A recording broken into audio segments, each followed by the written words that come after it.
एक दिन उन्हें सहसा आकाश में क्षण भर के लिए श्री कृष्ण ज्योति का दर्शन हुआ। उस बेला में उन्होंने भगवान से यह वर मांगा, वैष्णवजन सदा गोविंद के चरणार बिंदों का ध्यान करते हैं और भगवान गोविंद सदा उन वैष्णवों के निकट रहकर उन्हीं का ध्यान किया करते हैं। भक्तों की रक्षा के लिए सुदर्शन चक्र को नियुक्त करके भी श्री हरि निश्चिंत नहीं होते हैं, इसलिए स्वयं भी उनके पास मौजूद रहते हैं। ब्राह्मण से बढ़कर दूसरा कोई देवता नहीं है। ब्राह्मण के रूप में साक्षात श्री हरि ही प्रकट होते हैं। ब्राह्मण के संतुष्ट होने पर साक्षात नारायण देव संतुष्ट होते हैं। नारायण देव के संतुष्ट होने पर संपूर्ण देवता संतुष्ट हो जाते हैं। गंगा जी के समान कोई तीर्थ नहीं है। भगवान श्री कृष्ण अर्थात विष्णु से बढ़कर कोई देवता नहीं है। शंकर जी से बड़ा वैष्णव नहीं है। शंकर जी से बड़ा कोई वैष्णव नहीं है और पृथ्वी से बढ़कर कोई सहनशील नहीं है। सत्य से बड़ा कोई धर्म नहीं है। पार्वती जी से बढ़कर सती साध्वी कोई स्त्री नहीं है। देव से बड़ा कोई बलवान नहीं है तथा पुत्र से अधिक दूसरा कोई प्रिय नहीं है। रोग के समान शत्रु, गुरु से बढ़कर पूजनीय, माता के तुल्य बंधु तथा पिता से बढ़कर दूसरा कोई मित्र नहीं है। नमस्कार दोस्तों, ब्रह्म वैवर्त पुराण के ब्रह्मखंड में आपका स्वागत है। दोस्तों, ब्रह्म वैवर्त पुराण के ब्रह्मखंड के 11वें अध्याय में सूर्य के अनुरोध से सूतपा का अश्विनी कुमारों को शाप मुक्त करना तथा संध्या निरत वैष्णव ब्राह्मण की प्रशंसा करना आदि कथा उल्लिखित है। कथा के अनुसार शौनक जी पूछते हैं, हे महाभाग सूतनंदन, उस ब्राह्मण ने अपनी पत्नी का त्याग करके शेष जीवन में क्या किया, कौन सा कार्य किया? इसके अलावा अश्विनी कुमारों के नाम क्या हैं? वे दोनों किसके वंशज हैं? सूत जी उत्तर देते हुए बोले, हे ब्राह्मण, उन ब्राह्मण देवता का नाम सूतपा था। वे भरद्वाज कुल में उत्पन्न बहुत बड़े मुनि थे।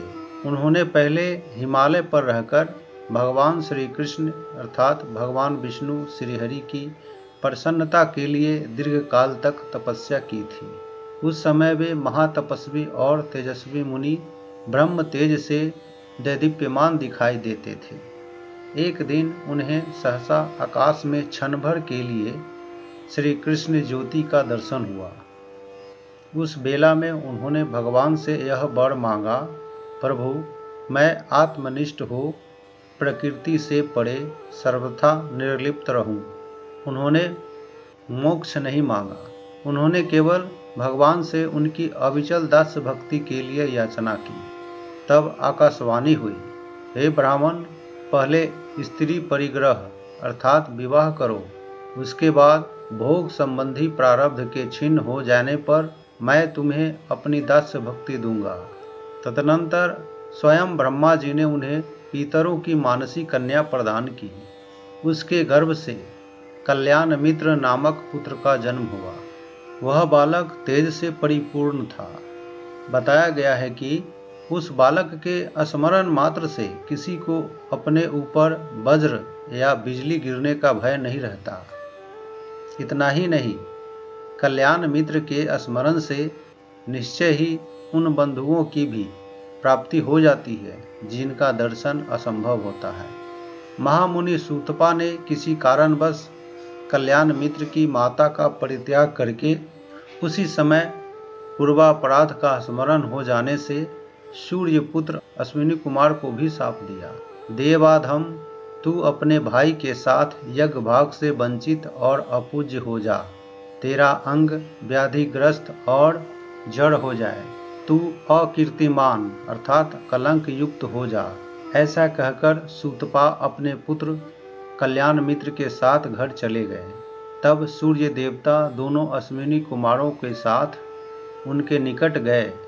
त्रिलोकीनाथ सूर्य ने अपने रोगग्रस्त पुत्रों के साथ मुनिवर सूतपा का दर्शन करके उनकी स्तुति करते हुए कहा, भगवान युग युग में प्रकट होने वाले विष्णु रूप ब्राह्मण देवता मुनीश्वर भरद्वाज, आप मेरे पुत्रों का अपराध क्षमा करें। ब्रह्मा, विष्णु तथा महेश्वर आदि सब देवता सदा ब्राह्मण के ही दिए हुए फल फूल और जल आदि का उपभोग करते हैं। ब्राह्मणों द्वारा ही आवाहित हुए देवता सदा सब लोकों में पूजित होते हैं। ब्राह्मण से बढ़कर दूसरा कोई देवता नहीं है। ब्राह्मण के रूप में साक्षात श्री हरि ही प्रकट होते हैं। ब्राह्मण के संतुष्ट होने पर साक्षात नारायण देव संतुष्ट होते हैं। सूर्य देव आगे बोलते हैं, नारायण देव के संतुष्ट होने पर संपूर्ण देवता संतुष्ट हो जाते हैं। गंगा जी के समान कोई तीर्थ नहीं है। भगवान श्री कृष्ण अर्थात विष्णु से बढ़कर कोई देवता नहीं है। शंकर जी से बड़ा कोई वैष्णव नहीं है और पृथ्वी से बढ़कर कोई सहनशील नहीं है। सत्य से बड़ा कोई धर्म नहीं है। पार्वती जी से बढ़कर सती साध्वी कोई स्त्री नहीं है। देव से बड़ा कोई बलवान नहीं है तथा पुत्र से अधिक दूसरा कोई प्रिय नहीं है। रोग के समान शत्रु, गुरु से बढ़कर पूजनीय, माता के तुल्य बंधु तथा पिता से बढ़कर दूसरा कोई मित्र नहीं है।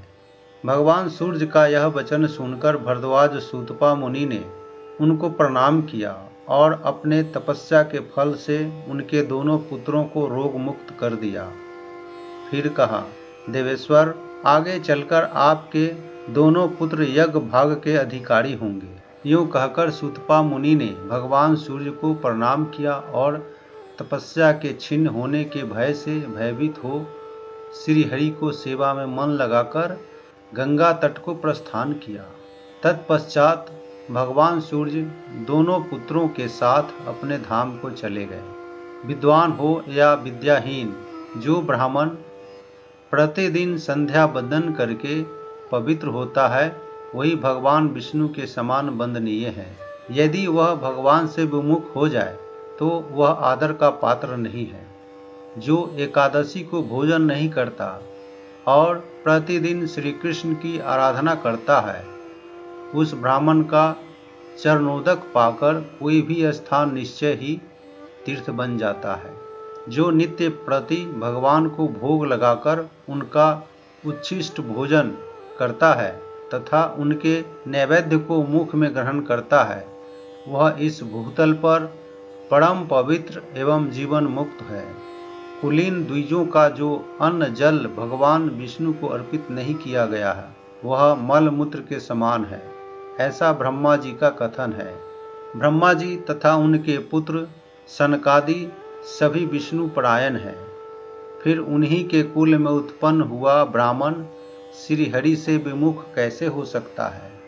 माता पिता, नाना आदि अथवा गुरु के संसर्ग दोष से भी जो ब्राह्मण श्री हरि से विमुख हो जाते हैं, वे जीते जी मुर्दे के समान है। वह कैसा गुरु, कैसा पिता, कैसा पुत्र, कैसा मित्र, कैसा राजा और कैसा बंधु है, जो श्री हरि के भजन की सलाह नहीं देता या बुद्धि नहीं देता। विप्रवर, अवैष्णव ब्राह्मण से वैष्णव चांडाल श्रेष्ठ है, क्योंकि वह वैष्णव चांडाल अपने बंधु गणों सहित संसार बंधन से मुक्त हो जाता है और वह अवैष्णव ब्राह्मण नरक में पड़ता है। जो प्रतिदिन संध्या बंदन नहीं करता अथवा भगवान विष्णु से विमुख रहता है, वह सदा अपवित्र माना गया है। जैसे विषहीन सर्प को सर्पाभास मात्र कहा गया है, उसी तरह संध्या कर्म तथा भगवत भक्ति से हीन ब्राह्मण ब्राह्मणाभास मात्र है। वैष्णव पुरुष अपने कुल की करोड़ों और नाना आदि की सैकड़ों पीढ़ियों के साथ भगवान विष्णु के धाम में जाता है। वैष्णव जन सदा गोविंद के चरणार बिंदु का ध्यान करते हैं और भगवान गोविंद सदा उन वैष्णवों के निकट रहकर उन्हीं का ध्यान किया करते हैं। भक्तों की रक्षा के लिए सुदर्शन चक्र को नियुक्त करके भी श्री हरि निश्चिंत नहीं होते हैं, इसलिए स्वयं भी उनके पास मौजूद रहते हैं। तो दोस्तों, ब्रह्म वैवर्त पुराण के ब्रह्म खंड का 11वां अध्याय यहीं पूर्ण होता है। मिलते हैं अगले वीडियो में। जय श्री कृष्णा, जय श्री कृष्णा।